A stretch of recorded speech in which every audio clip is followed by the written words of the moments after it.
Right. Webinar is now streaming live on Whoa, YouTube. whoa, I'm nervous. Oh yeah, baby. Yeah. All right, let's go. All right, I'm excited to have a chat with you guys again. And sorry it's been so long. And I feel like inevitably we end up talking about some of the deepest subjects of metaphysics and spirituality without having that much of an agenda. But for our starting point on this discussion, I thought it'd be great fun to talk about the subject of synchronicity and miracles, because it seems like the more I learn, the more I appreciate that these two concepts are either the same thing or at least very, very linked along the nature of the laws of manifestation in our reality. And we could actually just start with a high level overview. It's like, why do things even happen around us? Why are things unfolding at all?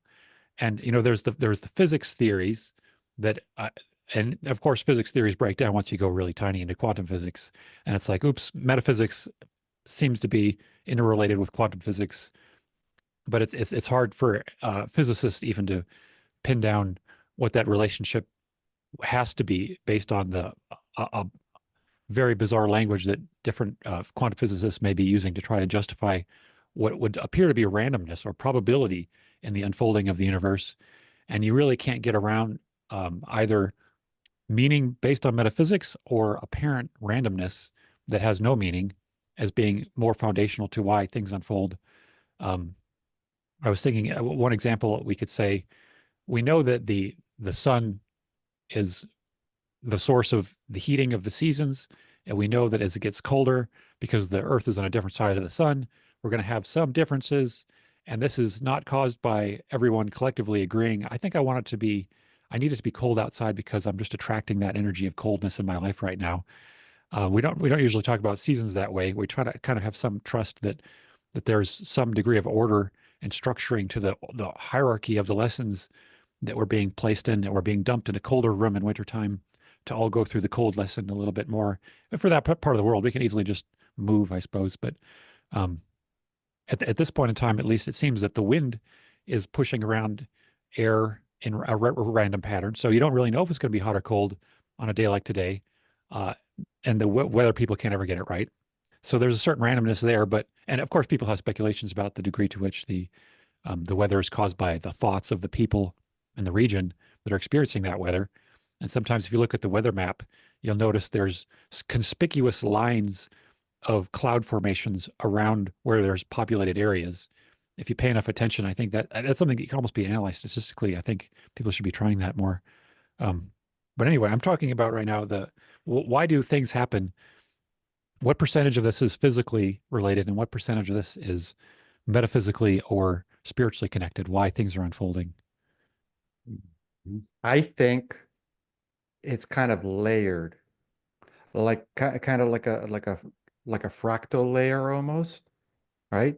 So as in the sun and the seasons and all of that, is there is some kind of consensus on a deeper level because our solar system is kind of like a living being almost, kind of like what they're talking in the law of one.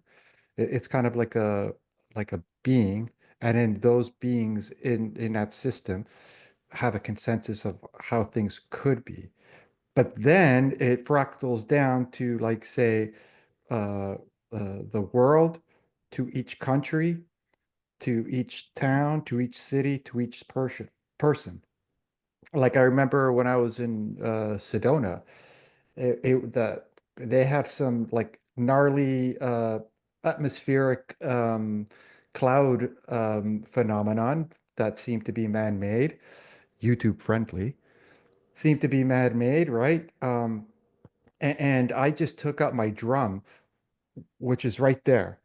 That drum right there, I took that out and I went right to like I was on a mountain. I was like, bump, bump, bump, bump, bump, bump, like going crazy, like using like all my will. And I'm telling you, it was like thick, like pea soup out there. It was gnarly. And I was able to break a piece of the cloud like that. But I was using all my will. Like it wasn't like a confidence. It was more like a, please get out of here. So how do So you know if that's a synchronicity or if that's a miracle? I believe they're probably connected because synchronicities and miracles usually go hand in hand. Well, let me go one level deeper here. How do you know if that Yeah. was you or that was God? It was both of us because if it's true that we're all one, regardless, it just being as clear of a channel as possible for what the law of one would call the one infinite creator to be expressed through you, you know, like Yeah. that, it would seem logical in that respect. But at that point, me, kind of the ego, was not comfortable with what was being done to the atmosphere. And then I used my will, and then part of the infinite creator was like, okay, I'll give you a little cookie. Go ahead. Here you go. Mhm. You know? Yeah. So Yeah. one It's I Go would ahead. say too is like so the let's just say the existence, just the sheer fact that we exist, right? Is that a synchronicity in that, the sun existed and the planet formed and all this happened and we're like a mold that just came into being because the conditions were right in synchronicity? Or our existence, is that a miracle in that we were created by some divine power such as God, right? Or is there even really a difference? Could they both be true, right? Could all this exist in synchronicity because God made it happen? All these things exist, like, the wild animal that sits for 6 hours waiting for prey, and then synchronicity, comes along and there it is. Is it the fact that it sat there for 6 hours, what made it happen, or is it a miracle, that it just happened? And I think there's probably a thin line between the difference, right? Yeah. So let's talk about synchronicities now. You guys have any great examples of what you would call synchronicities that happen in your life? Tons. Or maybe we could define synchronicity as seemingly coincidences that are just too statistically improbable to be seen as uh, coincidences or seemingly too miraculous to be seen as randomness. Mhm. Yeah, like when you're sleeping and you have a dream and you forget about it, and then a day or two later all of a sudden something happens, you're like, oh my gosh, I had a dream about this. Right. Right? Is that synchronicity, or was that some kind of a manifestation, or was that like a prediction? Or if you wouldn't have had the dream, would that thing not have happened? Yeah. In the case of dreams, it's almost like you're viewing from a different vantage point where you're not even looking at physical reality, you're looking at the metaphysical laws, I think, more directly in this symbolic fashion. So it does seem like when you're in the dream plane, you're more connected with that, the heart of what synchronicity even would mean in terms of metaphysical laws. That's my theory on it, at least. I'd like to kind of think of synchronicity is like um, breadcrumbs, like small breadcrumbs to large breadcrumbs, for example. So say a really small synchronicity would be like, ooh, I see 11 and 11 on my clock, right? Or I see 2:22 or whatever, right? You follow that, you pick up that breadcrumb, you eat it, and then you go to the next one, right? And then that's more like, okay, I feel like I'm like I have to go to this place. And then when you get to that place, you meet some people. And then that leads to another breadcrumb or another breadcrumb. If you follow the synchronicities, then it opens up wider, much wider, and then you have access to much more synchronicity, which I feel is most likely our natural state. Like it's natural to be synchronistic. It's natural to be a saint. It's natural to be holy. It's natural to be all these things. It's natural, right? So You're it saying feels you're saying by like, recognizing these things on the clock or these little moments, You're saying by acknowledging it and being open to it, you're paving the way to being closer to those things, like a saint or channeling. You have to be open to that possibility in order for it to come into your life more. Yeah, and it like that, although it's not like I give any significant importance to 11:11 on my clock. It's just, oh, neat.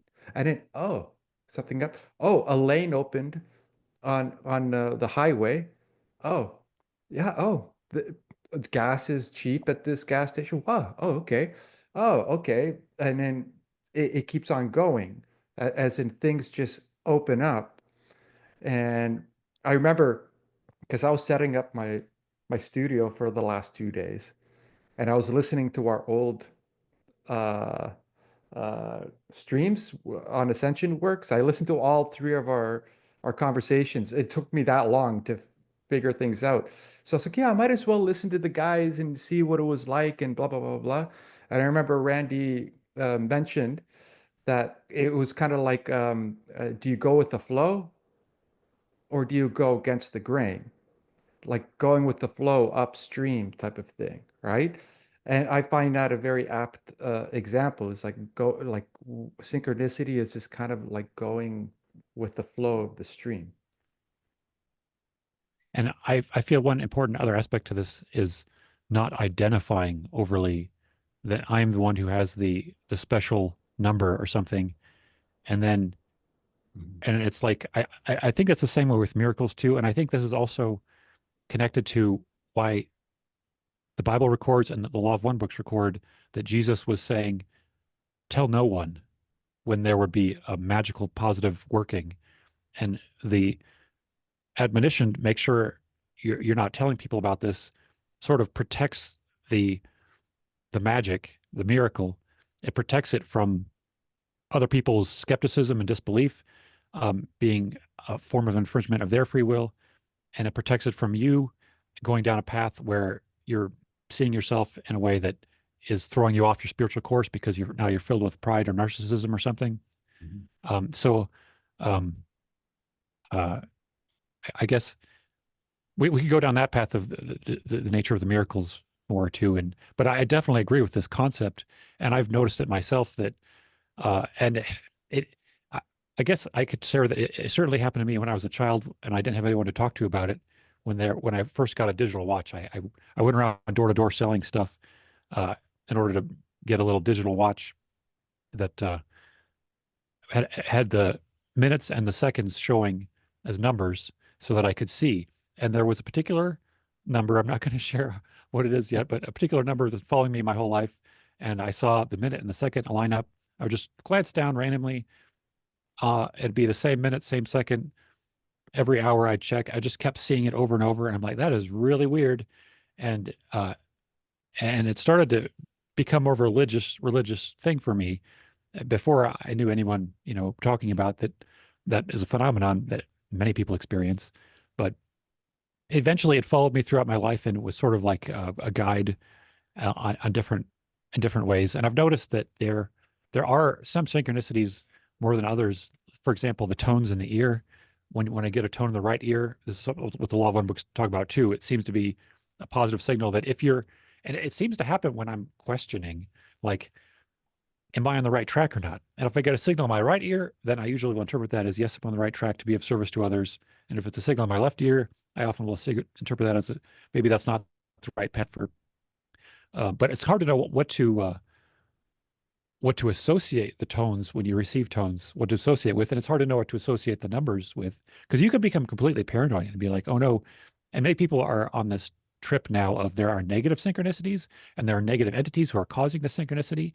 And this is like there's like paranoid tunnels that people get in once they believe in synchronicities and they go down a paranoid tunnel, and you can really still make of it anything you want. It's still like a free will situation with anything that's happening, and even gosh, we had one person who he's passed on, but he was very paranoid about a very large fireball that we saw at one of our CE5 events, and it just made him crazy paranoid. And I'd never seen that happen before with anybody. This person had his own lessons, which I had to work through, and it's like a mutual karmic connection that we had to work on, I think, with but I don't even necessarily know what to make of that particular event in the sky. It's odd that one thing would cause fear when so many other things that happen to everyone would be more inspirational. Um, but there's still great freedom in this process, I think, and I think that's part of the interplay of why we're allowed to get more and more when we're using it constructively as opposed to destructively in our lives. Mm-hmm.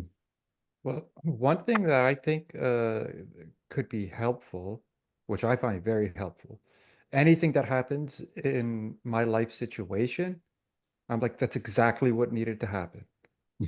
Like 100%. when someone Yeah. says, "What are the chances of that happening?" After something happens, it's like, well, apparently it's 100% because it just happened, right? It's like, Yeah. speaking of synchronicity, is it a synchronicity that we see that is it the Fibonacci pattern in the way seashells develop, in the way plants like unfold and spiral in a time lapse, or the way a heart develops in the womb in that spiral kind of is that, I mean, what is that? Is that a synchronicity with the way the earth is spinning and revolving around the sun? Is that what creates that pattern in so many different things on earth? Well, Mike brought up physics earlier, and it seems like that's probably kind of like the idea of like a toroidal structure going both ways. You know, like you have a torus look. Everybody knows kind of like what a torus looks like, right? It's like a sink emptying, but both ways. Mhm. So it seems like it's coming out. And I mentioned Nassim Haramein, the physicist. He says that every atom inside an atom is a mini black hole. So it kind of makes sense that a lot of things would have that toroidal structure to construct The polarity, stuff like the positive and negative Fibonacci. polarity, Yeah. like the yin and yang kind of. Yeah. What do you And I think, feel like Chris? that's important too. Go ahead, Chris. Oh, so I just have a question because I'm probably the least I think out of all four of us, I've thought about synchronicity and miracles the least. That's what I would say. I could be wrong. I don't know. But my question is, so the phenomenon of synchronicities is one thing, right? We all experienced things that seem like synchronicity. But my question is the meaning behind what happens. Like, how do we know what the meaning is? Like, okay, I saw 5 red Volkswagen Beetles today. Like, what does that mean? Or that's a bad example, but so I think that's my question is like the meaning. Like, you can observe things, you can perceive things, but what does it mean, and how do you know that you are taking the meaning correctly? Right. Or is it just a human condition to assume there is a meaning? Or is it a human choice to attach a meaning? That's what I mean. Exactly. I don't know. But let's say I see something out my window and I see something 5 times today, and I feel like, oh, I need to go murder somebody. Like, we can all say that, okay, me going to murder somebody, that's not a good thing. Like, that's not good. So I probably mistook the meaning of those sightings the Yeah. wrong way. But Mhm. it's fascinating. It's the exact same thing with dream symbolism and the fact that people can actually develop a relationship with certain symbols in dreams might cause those symbols to show up more often in their dreams. And then and so an interesting example of this is um, there's a book by a woman named Mary Summer Rain, uh, like a dream encyclopedia, dream dictionary, and you can start looking at the things that were in your dream and look and compare it, say what the book thinks that these things in the dream may symbolize. And it almost seems as though the weirdest symbols can pop into your dreams once you have that book in your possession and you're Mm. wanting to go use it. Mm. This is a phenomenon I've seen multiple people have this experience where once they have some reference point, then the symbols in their dreams start following those patterns more and more. And so there's like a fractal nature to the symbolic expression. as soon as you start putting meaning on it, then the meaning is more useful as like a tool. And I honestly, I feel like all of our reality is like a dream full of symbols that can be used as a tool if we're open to it. And all of our relationships have different symbolic geometric patterns to them, where one person will have one energy, another person in your life will have the exact opposite energy. And it's up to you to recognize that there's a geometry there, because these are two sides of the same spectrum of consciousness that you're learning to work through. And really that often is speaking of the nature of balance and the nature of forgiveness. You could forgive this person because you see this issue in another person, or and the opposite in yourself. And you can see how this is just, you're just two parts of the same coin, two sides of the same spectrum of the creator manifesting in some way. That would suggest that at all times, all things are synchronistic, and it's just our observing of the little glimpse of it is really just the fact that we're taking the time to observe that. And that's why I think when people do these drugs like DMT, and they start to see things break down into fractals, it's like you're just seeing what exists all the time and in a wealth of abundance around you at all times. In other words, there are miracles and synchronicities happening at all times all around us, kind of like in every room. Like, we're all sitting in different parts of the world in different rooms, yet we're all surrounded by frequencies and vibrations and tons of different things that we can't perceive them, but they're always there in every room. Just like, for example, if you wanted to take a sampling of the space of the air in the room right now, you are surrounded by how many frequencies of radio stations. You can't perceive them, but if you have that correct transistor to pull it out of the air and translate it, all of a sudden this other realm exists of music and art, and it's all around you. You just can't perceive it like a radio station, right? It's like, until you have that ability to grasp and recognize or to observe, you really have no idea. It's happening all the time, I think. The fact that our bodies, right, are made up of billions of things bursting and dying and, happening all with just within us. That's, I mean, all in a synchronistic way, right? Is that a miracle? I would say, yeah. But by a human standard, we can't just, we're trying to be able to create that synthetically, a life or a robot or artificial intelligence. We're as humans, we're trying to create that ourselves, as if we're little g gods, but it's very complicated. And yet here it is existing within us. Is Yeah. that just a synchronicity, or is that a miracle, or is it? What if Yeah. there already is a fictitious synchronicity working already? Because you brought up radio signals, and you Mhm. have the mainstream media, and you have different types of influential messaging all over the planet. So what if our current reality is already being commandeered synchronicity in a way that people have to agree for this reality to actually take place? So, in Because other you, words, humanity is responsible for the unfolding of our own reality.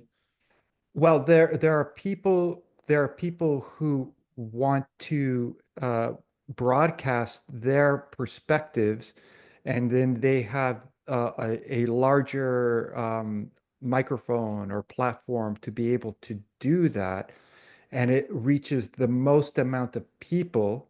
And don't forget, everybody's got like 9 to 5 jobs, kids. This is there's not much soul searching a person can really do in this current construct of reality. But you have these messages out there, and we align with that messaging. So we're not we're using our free will in a very lazy way by by attaching ourselves, or allowing those messaging systems to attach themselves to us, which Mhm. in turn commandeers our synchronistic path. Mhm. Because, like, Ra was saying, we're a social memory complex. So imagine we're all kind of like, humanity is kind of like this school of fish. Mhm. And then you have like the the most prevalent messaging commandeering us, right? So We now still, yeah, go ahead. it's, yeah, that's, I think this gets to the more to the heart of the metaphysical laws that are governing our reality and the way in which we are collectively choosing versus individually choosing the experiences. And if you think about it, like we really do have a choice of what, if we even want to turn on a television or turn on a device. And but as soon as you make that choice to turn on the television and the device, now you are hooked in to a much larger spectrum of symbolism where for example, the politics or a war, for example, if everyone is looking at a device saying, we are at war, or our country is at war, or some terrible thing is happening, it's very compelling, but you still have this free will to turn around, turn away from the device and look at the world around you and say, this is a world at war, or this is a world at peace. I see the trees, I see the birds, I see the gentleness all around me. This does not feel like war at all. Somebody walks by with a gun, you could say, this person really likes that toy they're playing with over there. You have total free will always, but it is very compelling to but then again, why are we manifesting the person with a gun walking by if we could have been out adventuring in some other direction in that particular day? Um, it does seem like there's still an individual connectedness to all of it. Well, that's the key to almost everything is free will implications involved in everything. Like I've had this thought, okay, many Christian religions, including my own, when they say when a person goes to hell, they go to hell for eternity, right? And then you ask, okay, but if we're truly in a free will universe and say that that hellscape is actually like a real thing for whomever, I believe it's more based on belief in that respect. You create that sentence, right? But but if that person is is like in agony, crying out for help in a hellish place, and I want to change, isn't there a free will implication if you say no, it can't, it's eternity? Who's saying you can't?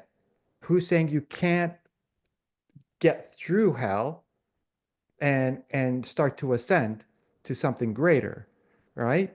Because once you say you're in hell for eternity, you're using an absolute, saying, who said that?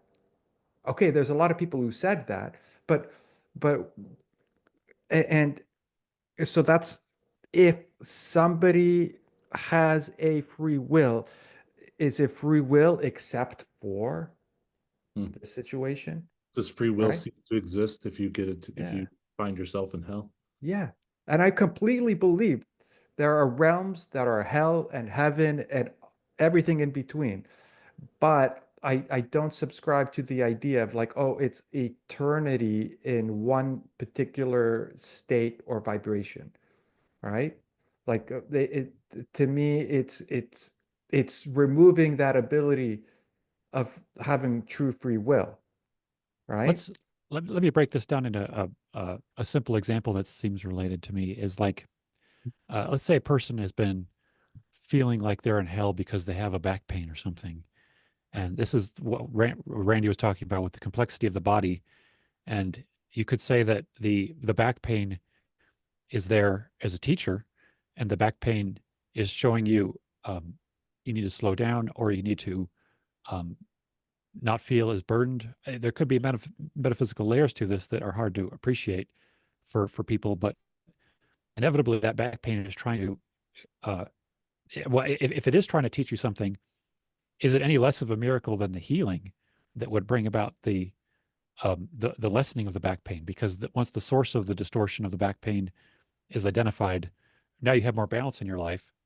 So the miracle can be seen as that which is bringing you into balance by being a guardrail, saying you don't want to continue going down that path which felt like hell.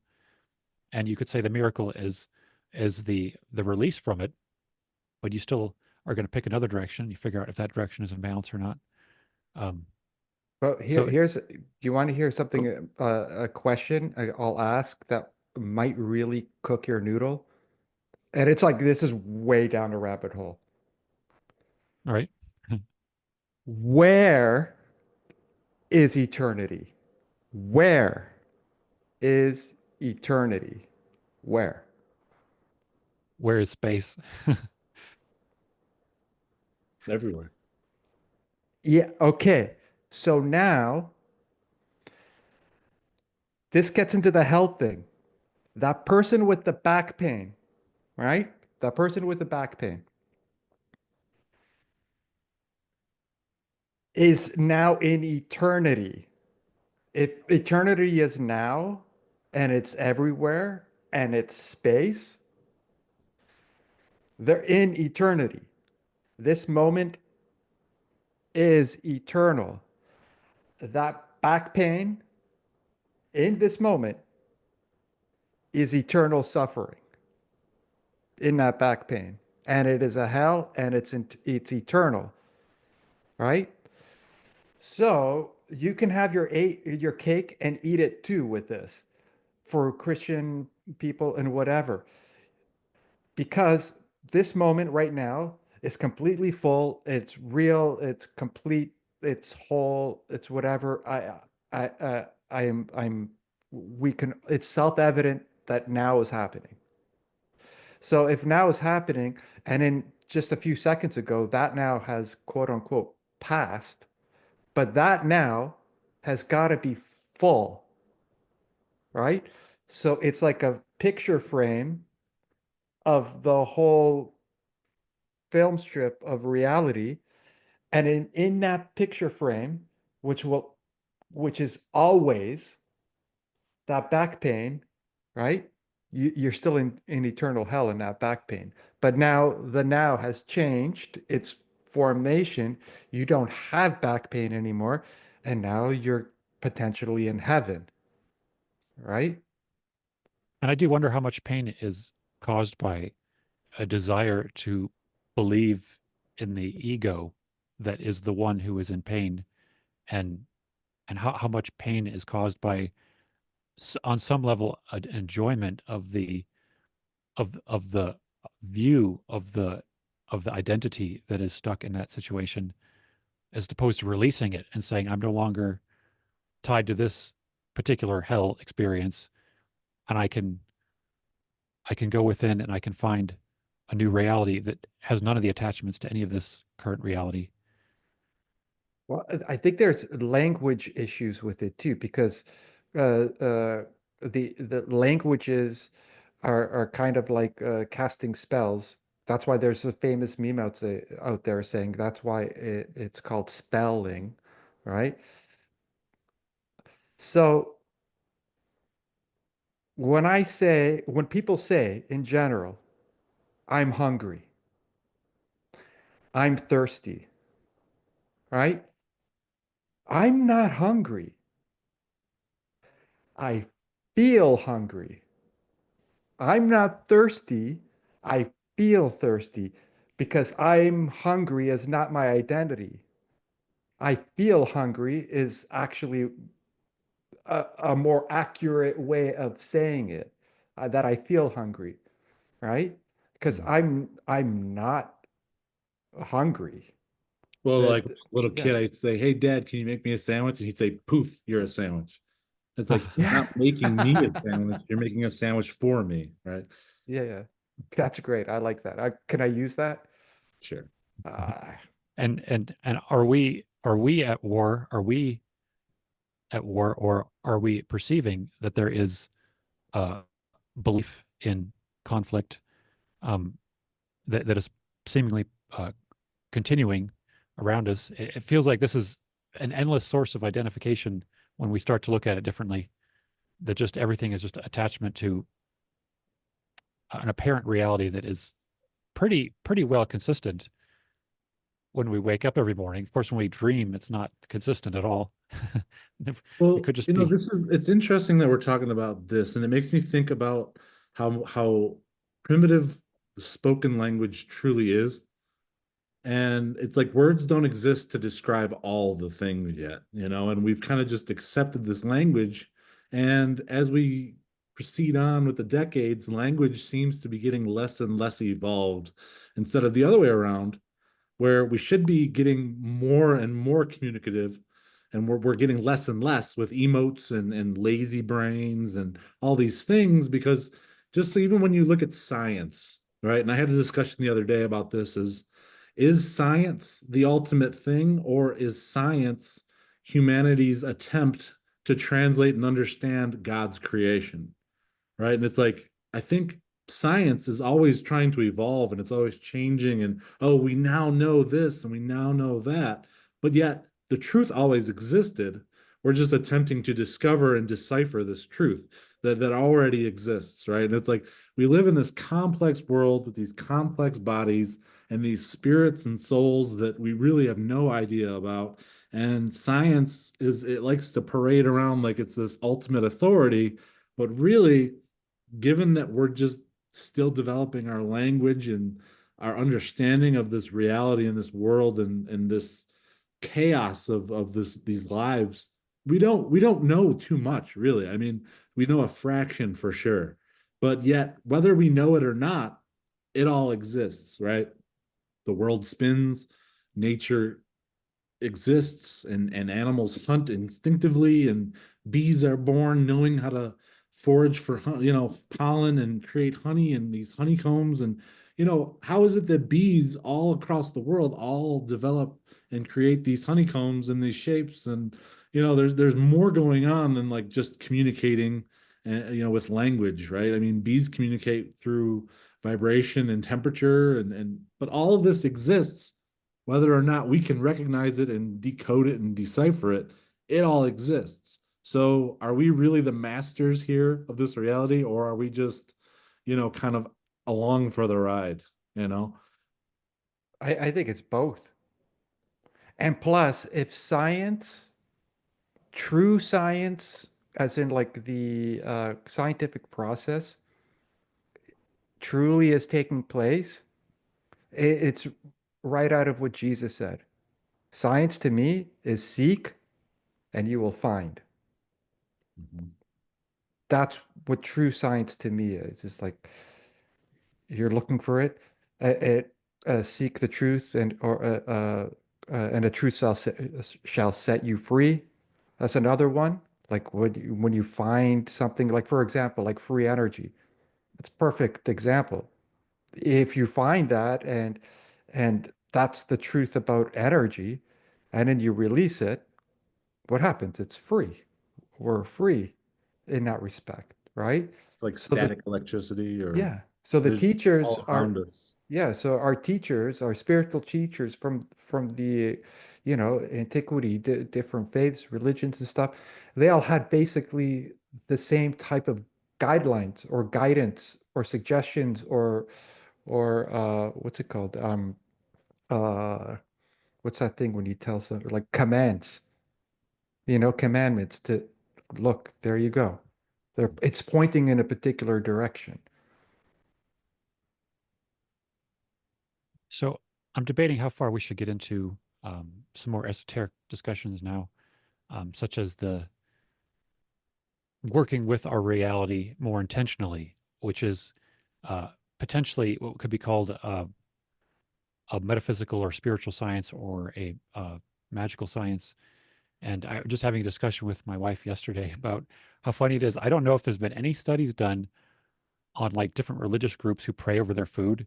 It's like, are they healthy? Is their food suddenly way healthier because they looked Yes. at it differently? Yes, this is actually a thing, and I don't forget, I was talking about this last week.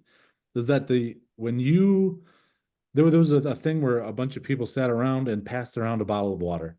I think, were we talking about this? Oh, the And Emoto experiments. yeah, and they were saying positive affirmations to the bottle of water. Yeah. And there has been studies where they molecularly, on the molecular level, when you exert positive affirmation to things like water, or your food and stuff like that, the idea like praying over food, you are changing something in a more positive way if you're giving positive affirmations. And it works the other way too. It's like, if you're being negative and giving negative affirmations, it does distort and make it more of an unhealthy, water molecule, or So the idea of like praying and being grateful for your food and all that is like, it suggests that your intention and maybe even the sound you're creating actually does physically alter this universe on a molecular way, So it's like group prayer, like when a whole community gets together and prays for a person's healing, there have been many records where the person can heal, and it's like you don't even have to be in the room.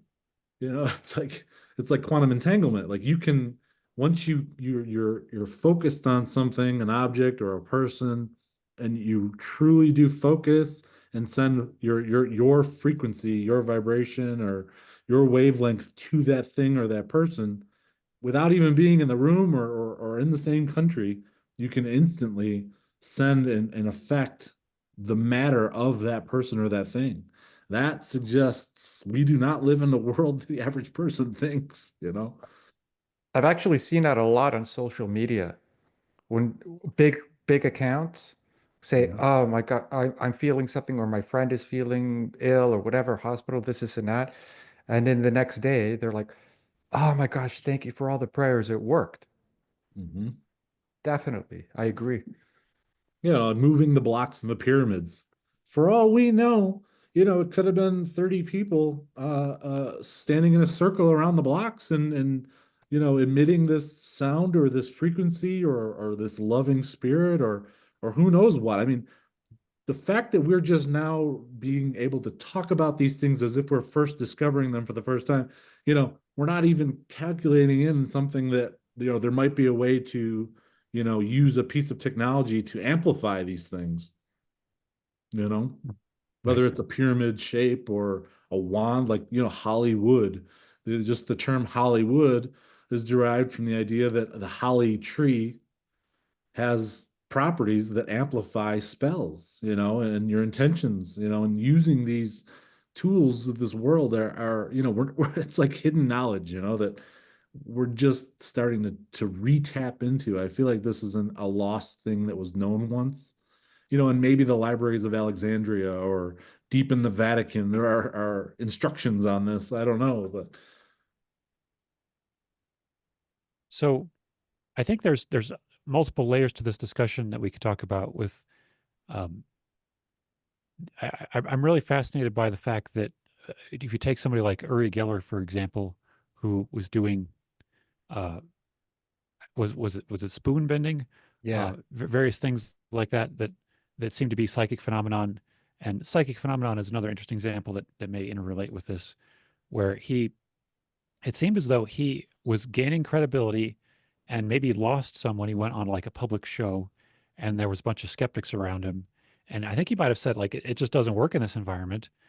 And I've seen that repeated in many other cases where when you get a room of skeptics together, uh, then whatever this kind of thing is that was at one point predictable, it's no longer a predictable uh, thing because it would be an infringement on the free will of those around to have that happen. And well, that's my interpretation of why it doesn't work as well. And I think that this is true all the way to uh, the miracles of Jesus telling people to tell no one. And there was an example that came to mind when I finally finished watching maybe the third season of The Chosen show, where they show the breaking of the bread and fishes. And I noticed, and one of the things it's a great show to poke fun at and see how you disagree with how they interpret what the Bible says. But and all four of the Gospels they tell the story of how Jesus, found out that everyone needed to be fed. They only had a limited amount of food, and the first thing he said is, "Now make everyone sit down." And and as soon as right before he broke the bread and did miraculous multiplication of the bread, he made sure everyone was sitting down. And my theory, this is the same thing that's in the Miracle of Love book about Neem Karoli Baba, where he would break bread under his blanket. You wouldn't see what he's doing. If no one else is seeing what's happening, then their free will is not at all infringed upon as they're walking up to take a piece of bread. They just know that there's bread available. They don't know how it came into being. mm, And I have to wonder to what degree our whole society is so full of pride and bragging about every last thing, that it's difficult for us to live miraculous lives when we're automatically trying to bring it out into the public and make it a spectacle for our God or for our way of doing things, for our way of manifesting reality. We can create courses and teachings around our way of manifesting reality, but ultimately, I think that there's a there's a magic that the universe wants to show us about, that is the one that's the most open-hearted and honoring the perspectives of everyone else around us, and the one that can honor the free will and perspectives and interoperate with other people without being about me, without it being more of the divine flow that's coming through everyone and every situation without there being any identity to it. That seems to be the raw power of the creator coming through all manifestation for these miraculous occurrences, which are not limited in any way. And I suppose, it's really only a limited on our perspective as to what we see as a miracle in that sense. Well, I believe if the environment around us clears, like there's a clarity with certain things and certain illusions or falsehoods fall away. And then there's a general feeling of goodness. Just, yeah, just like that nice summer or spring day or whatever. Everybody, it just feels really nice. The clouds are nice and puffy. The birds are singing type of feeling. Just that. I think people would be much more open to seeing somebody levitating across the the sky, right? Right. So yeah, you're saying like if there wasn't so much feedback and noise in the the minds of the people because of the world we're projected that we live in, if we Yeah, were just existed in this world without all the nonsense, what we might be capable of. including our physical structures, because a lot of our physical structures are created with metal and concrete. Concrete is not so bad, but metal has weird reverberating properties, especially in the shape of a box. Like imagine things vibrating off of that, and how it can stunt certain toroidal shaped natural inclinations that we all have, right? And so like if this is why a lot of people, including spiritual teachers, leaders and stuff, that like, hey, go in nature.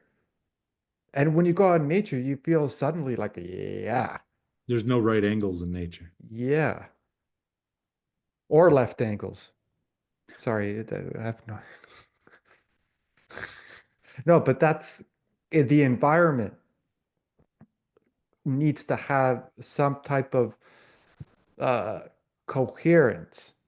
And I believe it is happening because of the current things that are happening on a planet right now.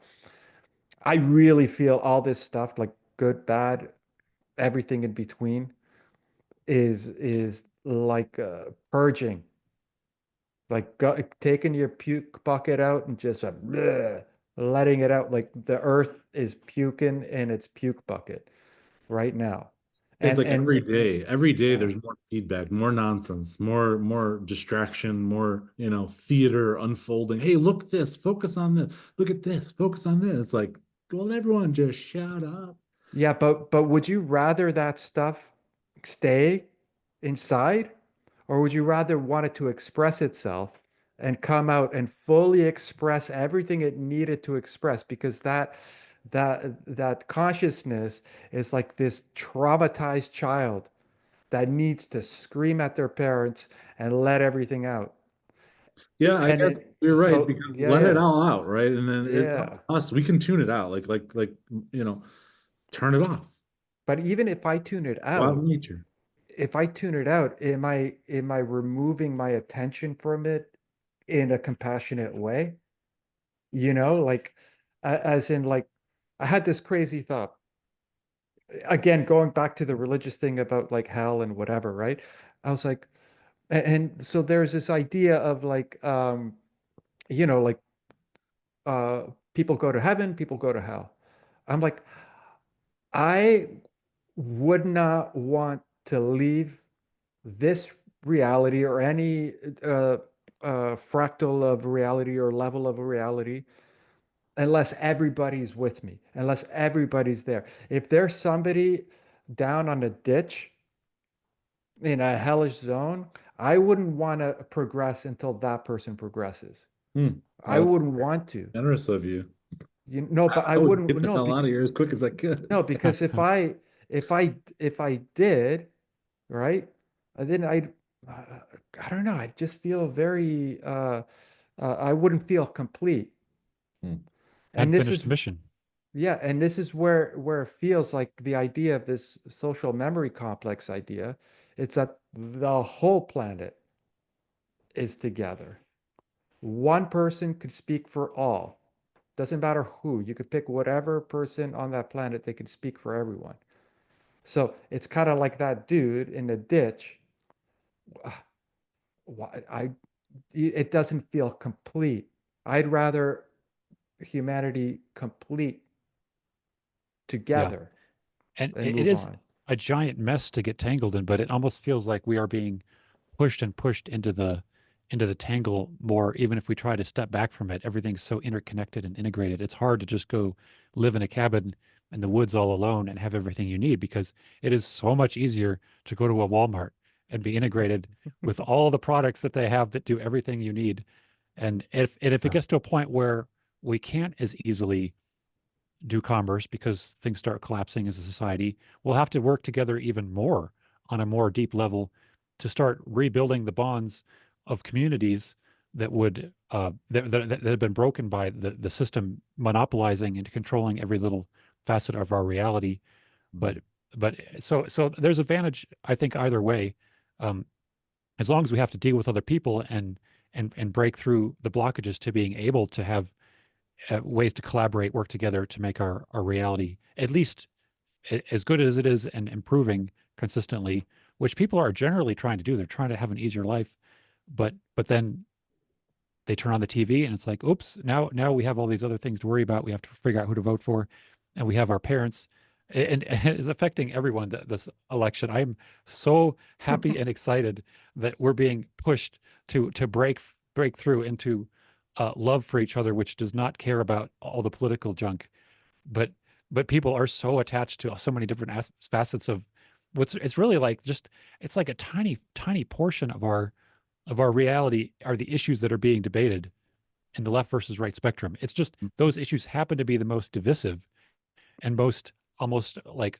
where you have belief systems which are mutually exclusive.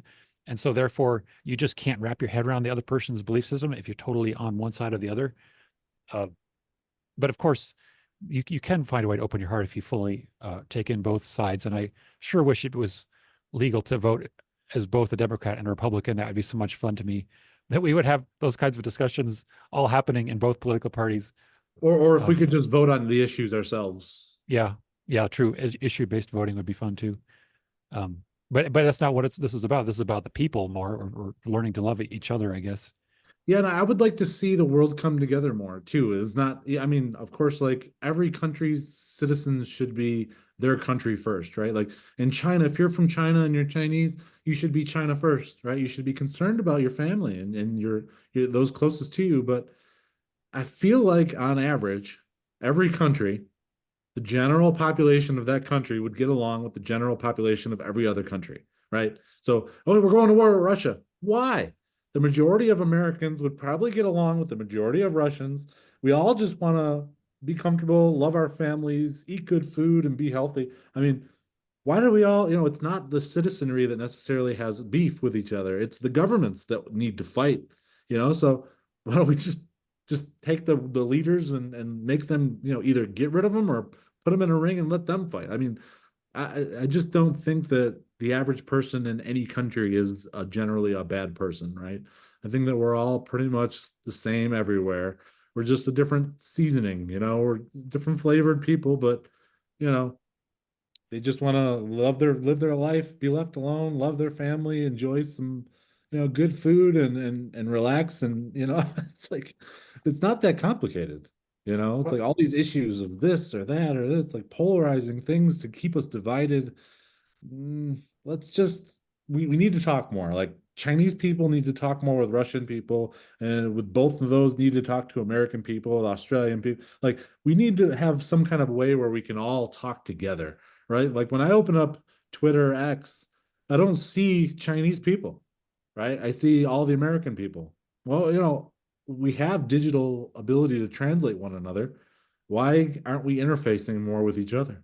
Is this by design? Is this just I Well, mean, one thing's for sure though, as opposed to like 50 or even 100 years ago, people can communicate with each other like never before. right.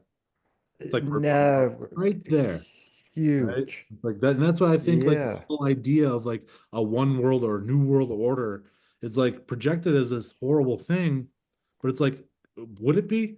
It could be great, right? But it's who dictates what that order will be is really, is it going to be those globalists, media manipulators who want to crash economies and stuff? If they lead this world order, it's not going to be good, right? But if someone who's loving and compassionate like Jesus or Gandhi or whoever, if someone like that's in charge of dictating this world order, it might be awesome, you I know? think the one world order thing is a counter psychological operation because that would be ideal is to have like a whole world in unity. Mhm. But if you're like the quote unquote bad guys or somebody who wants to have hold of the narrative, you'd be like, ooh, that's evil. Mhm. And we got these groups, these shadowy groups that are taking over. And then all of a sudden you have this resistance to say no to a world order type of thing, right? Mhm. But in a sense, we have so much evidence that there are these shadowy groups. Of Huge, course. right? Yeah, that's But then we're like, okay, we now we know what kind of world order we don't want. right. Now we can Oh, see what kind of Schwab's, world right? order we do want. And certainly decentralized order is helpful if we could live like Native Americans and just have simple agreements and not need to be have anything in our life dictated by somebody living thousands of miles away. That would be more ideal, Yeah, I like think.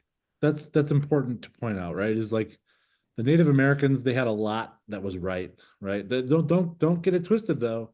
Native Americans were killing each other and robbing each other and doing all that too, right? They weren't like they weren't a perfect example of humanity, but that being said, there was a lot of good things that they were, supposedly did, right? It was their balance with nature and not taking more than they needed from the environment, and that's what you got to like mine the gold out of every culture, every civilization, every religion. It's like nobody's got it 100% right, but everyone's got some good things about their culture and their ways, right? And it's like we could just pull all the best parts of everything and create a new system just based on truth, love, compassion, and doing the right thing and honesty and all these good things, and we can pull, like the Muslim religion, there's some good things in there, right? But then there's some really bad things. Okay, it's like we need some kind of a council of really smart, compassionate, right-minded people to sit there and really dissect every culture and put together like like the coexist sticker. It's like there could be some really cool things that we could do as a species. But Not here, a here, country or as a globe. I'm talking like as one world. Like if we all came together, truly came together with compassion and truth, and there's more than enough food, there's more than enough space. You know what I mean? And There's more than enough oil. We just gotta and stop letting the wieners rule everything. and even just being able to come together with people who can believe in miracles. We could just miraculously change our reality when we have enough faith and focus that we're not wanting to see the hellscape that we've been seemingly seeing for so long. but there's this one little thing though, like a little issue that can pop up. Now, if I come together with somebody and say, let's create something new, right? As in like a system, right? Mhm. Then all of a sudden you get like a repeat of like what's happened in the past about the system because there's a hierarchical structure, Yeah. right?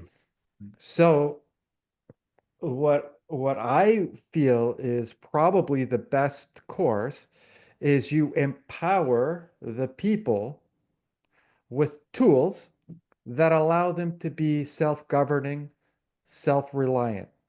And then the system creates itself through cooperation with people.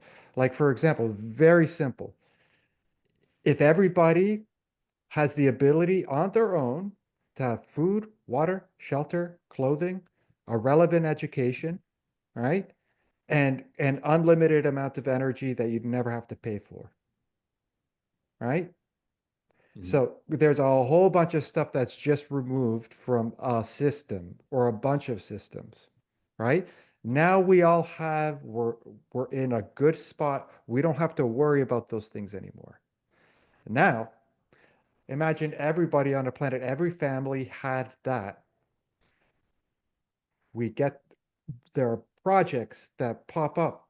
Like say I'm like, "Oh, I want to build this thing. I need these types of people with these types of skills and anybody want to help?" And then I would get people from wherever, Australia, China, Zimbabwe, coming to that location because obviously we have free energy, so we can fly anywhere as fast as we want and whatever. No worry about like any type of fuel, right? We go to that location and we start building and we have a blast enjoying the whole process of because I'm like, okay, I have this idea, but then somebody else there is like, oh, you know what? This design that you had here, I think this would work better. And we're like, oh yeah, that would work better. And then all of a sudden you create this beautiful thing, like kind of synchronistically. Mhm. Like synchronicity comes into the creative process without you saying this is the definite design that we need. This is the template of the design that I want, but then we create together this So thing you're, that is I even guess, better than what I thought. what the only thing that's really lacking from that system is the platform to broadcast your desires and needs to the world. But we're pretty much there. I mean, Well, we have the And internet, but then this would be like like a way better version of like say the internet without any ads and be like a giant, commercials and really stuff. good Craigslist kind of thing. it's a Better. it's a it's a big big subject maybe for another discussion. But I feel like there's also the subject of the integration between spiritual progress and technological progress that has to happen because as soon as you have something that can be turned into a weapon, people will do that. Even in primitive times, Native Americans were still warring with each other and couldn't really find a way to have total peace.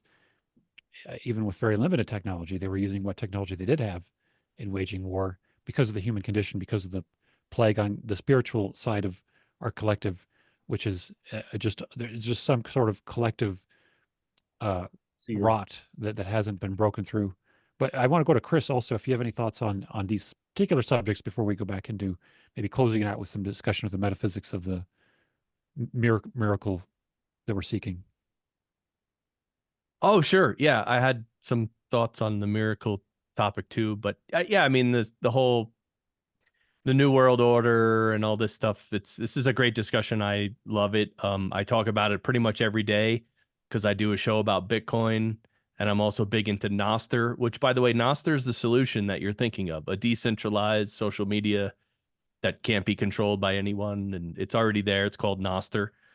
And yeah, I mean, there's so much that can be done. I think it's just that human nature always comes in. I often whenever there's discussion about creating the perfect world or you know a utopian vision and stuff, I always um I don't believe it. I don't buy it because this is human nature has both the light side and the dark side. And you could give you could give the world everything that you guys just talked about. Unlimited everything. Everybody has everything. No one has a reason to even be negative for a moment. And guess what? The world's going to descend into a hellhole because there's going to be a bunch of a-holes doing all that stuff. That's just human nature. And why, in my opinion, why is that human nature? Or not necessarily why, but in essence, the only reason we're born into a human body is to overcome that negative human nature. We're not angels yet. We're humans. We're flawed. We're dark. We kill each other. We have egos bloated beyond belief. And the reason the world punishes us and hurts us is because our ego's too big. It's like the universe putting us in our place. And so as long as there's ego, there's going to be a nastiness around the globe. And of course, at the same time, there will be all the good things too. That always comes with it too. So the utopian stuff is, I just don't buy it. I just don't buy it. Well, one other thing I want to point out is that to me, it seems a lot like the Plato's allegory of the cave, where you have people focused on dark images all the time, and they just haven't seen the light yet.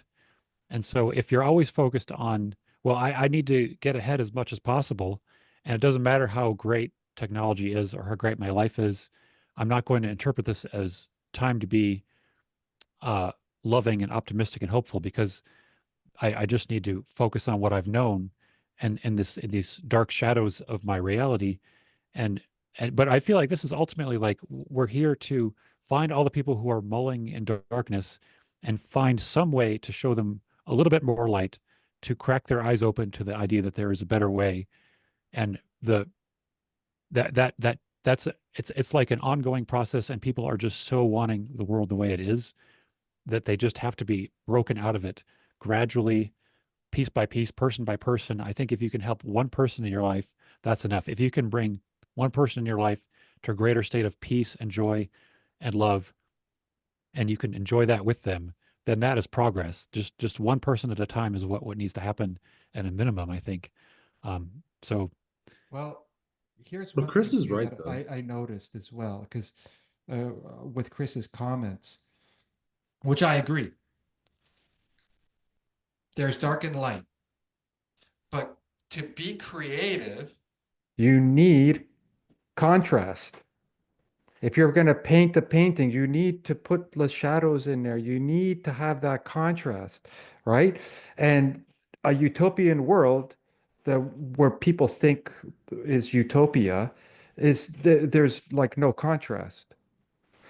But in a truly creative and evolving world, there'll always be contrast, but there'll be the balance of contrast, because just being like dark, light and dark together in of itself, both of those aren't really evil. It's the proclivity towards one or the other, right? That it can go to an extreme. And then you get caught into that extreme of that because it's out of balance. So as we create, as we evolve in a place which I feel is way better than a utopia, is that creative contrast. And part of it is because it's so balanced, it doesn't mean you're going to go all the way to the dark. You just take a little taste of it, right? Like you get like an ice cream cone, right? Vanilla ice cream. You dip it in chocolate. Then you put a little cinnamon on top of there. And then you take a little cayenne and you put it on top of the cinnamon, because cinnamon and cayenne have a spice together, right? The perfect amount. That's going to taste amazing. But if you put too much of anything, if it's too much cayenne, it's going to be, oh man, what kind of crap are you feeding me? If you just put the right amount, you need contrast to create. You need the dark and the light in order to have some type of reality like we have, Yeah. right? I think we were yeah. talking about kind of wasn't like a utopia as much as it was like everyone deserves the right to their basic, like you said, food, shelter, water, clothing, whatever, is like a minimum level of accepted, survival for everyone. And then, the sky's the limit. If you want to participate and you want to build things and you want to try out welding or, something like that, the door should be more open. Like there should be, access for everyone. Whereas right now we're in a like kind of an exclusive thing where it's like only when you have this or you pay this much can you experience this thing, you know? It's an incentive-based reality. Mhm, The incentives that we have currently in place mhm. incentivize us to be thieves So and do you think that the incentivize. social credit score thing would be better? No, that's another type of incentive. They're incentivizing you to try to be a certain way, to try to mold you into something. The incentives gotta change. I have this really, I don't know if this is like the best analogy, but it kind of makes sense with an incentive. So you're driving down the road, right? It's 40 miles an hour, but then you go 55, the cop pulls you over, gives you a ticket. Mhm. But switching the incentive would be kind of, this is the best I can come up with now, is if you stay at the speed limit, they'll actually pay you. Here's 40 bucks, right? Like it will go into your bank account or whatever. But if you go over, that's fine. But the only way you'll get what's it called? The only way you'll get any consequences is if actually you physically harm somebody with your reckless driving, not because you went over the speed limit. Like the So law of you're allowed to go as fast as you want as long as you just don't can't harm hurt anyone, anybody, right? right? But if you go the speed limit, you'll get points or money, right? Mm-hmm. That's a positive incentive. Most Mm-hmm. of our incentives now are negative, and Right. it turns people into negatively oriented beings. But if Mhm. you switch it, you can switch it to people who are positively oriented, Yeah. but Encourage you still behavior. have your contrast. You Yeah. still have your cayenne and chocolate vanilla ice cream. You still One have thing it. I want to bring up, one point before we start to close this out here. Um, I In the Law of One books, they talk about the fact that um, second density beings, the animals, many of them, they don't have to worry about shelter, staying warm, or finding food because they're in a reality where it's just automatically provided by nature. You can look out how much the trees are producing.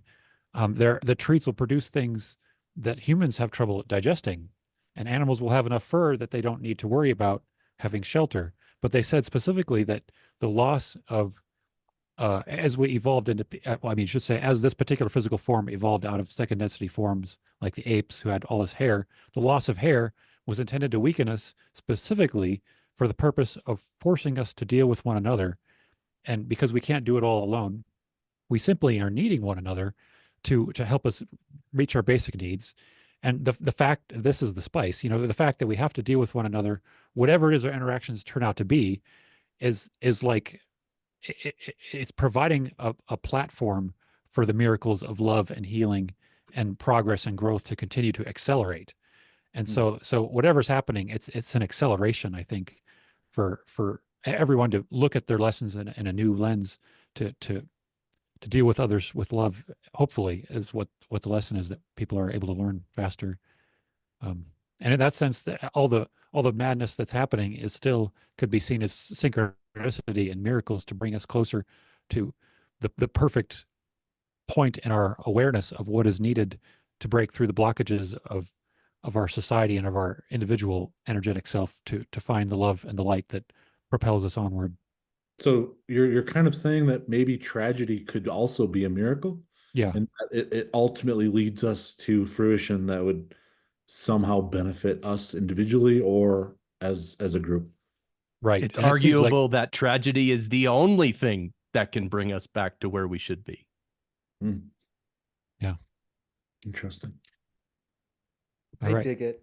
I dig All it. right. We got a few people we can chat with once we end the recording, and the attendees. We thank you for joining us. And any other things you want to close with before we end the recording? If you want my recipe, just go back about 10 minutes and just clip that out. You can also put you can also put chocolate. yeah, you can also put cacao and cayenne and cinnamon, perfect amount, in your coffee. Well, we're gonna have to have a coffee and ice cream meetup soon. No. Yeah. I'm down. Count me in. I just would like to say that my wife and I have an organization. It was named Pause Your Life for many years. We just switched the name now. It's called Lightness Meditation. We have local meetups in Colorado Springs, and we also do 2 live streams, 2 meditation live streams each week. So it's lightnessmeditation.org. And but anyway, the name change is what I really wanted to alert people to. Beautiful. Yeah. And I'll send that link out to people. And it's a beautiful thing just to sit together and meditate. I was thinking maybe our next show, we could do a silent 1.5 hour meditation.